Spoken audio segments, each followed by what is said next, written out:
abantu bose bari bafise imigambi mibi yo gusubiza mu ihumbi igihugu cy'u Burundi, bose barateshejwe barata kubera ubuhizi n'ubutwari inzego zacu zo kwivuna abasi n'umutekano berekanye. Uyu mwaka turiko turasozera wabayemwo ibintu vyinshi vyatweretse ko mu Burundi hari intwari nyinshi.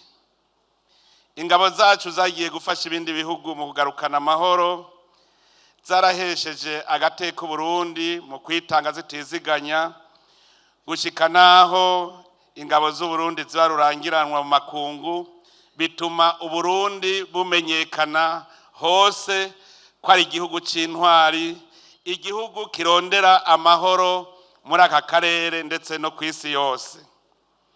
Muri uko guhesha iteka Burundi hariho ndetse n'intwari zitanze ziha igihugu ico zari zifise c'agaciro, no kuvuga ubuzima bwabo. Nico gituma muri aka kanya natwe twobanza tukifatanya n'izo ntwari, tukava hasi tukabibuka, twibuka ko batwiguze.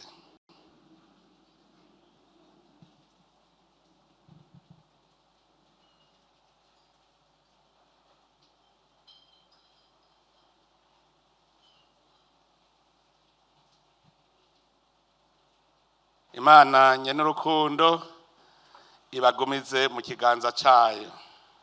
Murakoze.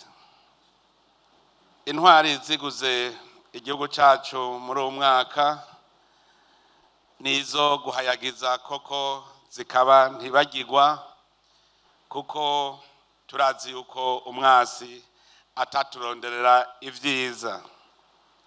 Nico gituma twese aho turi twoguma tubasabira, nka kumwe mu gitabo c'ijambo ry'Imana abiguze igihugu ku rugamba bama basabigwa. Dufashe n'aka kanya kugira ngo duhoze kare turemesha imiryango, tumenye yuko uwiguze igihugu aba ari umugabo, uwiguze igihugu aba koko ari incungu.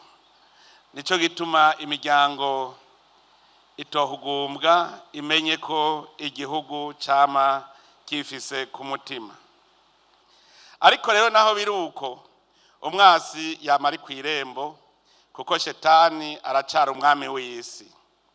Ntitubidehe, akariho karavugwa.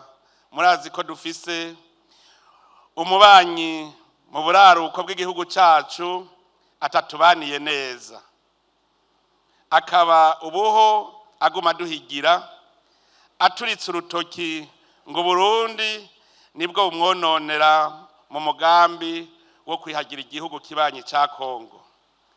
Ni nawe n'ubu adahengeshanya gushigikira abipfurizi n'abo Burundi, ariko abimenye ko igihugu si icana, igihugu sabana.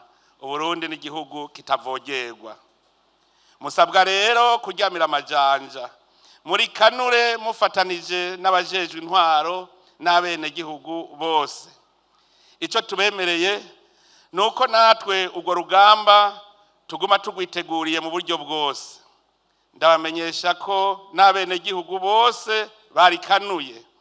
Uwuzohirahira agatera Burundi, iyo ntambara azomenya ingene ayitanguye, ntazomenya ingene izohera.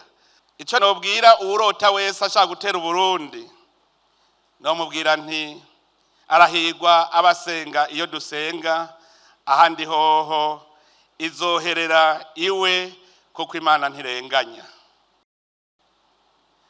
Banyakubahwa mwese mukoraniye ngaha muri uru rubanza, ntwazangabo mwese n'imiryango yanyu, basirikare, bapolisi, aho muri hose batumire bahire.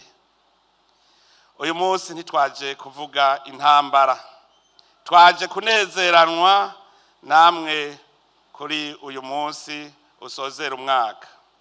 Turifuza ko uwo mwaka buca twinjiramwo izo nzego zanyu zoja ku rundi rugero, zikaba koko inzego zikwiye, zikomeye, zifise ubushobozi bwo guhangana n'uwo wese yohirahira akazihangara.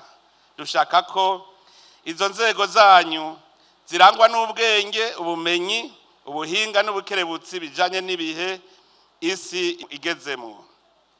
Ni iryo hangiro tugiye tujanye muri uwo mwaka tugiye gutangura.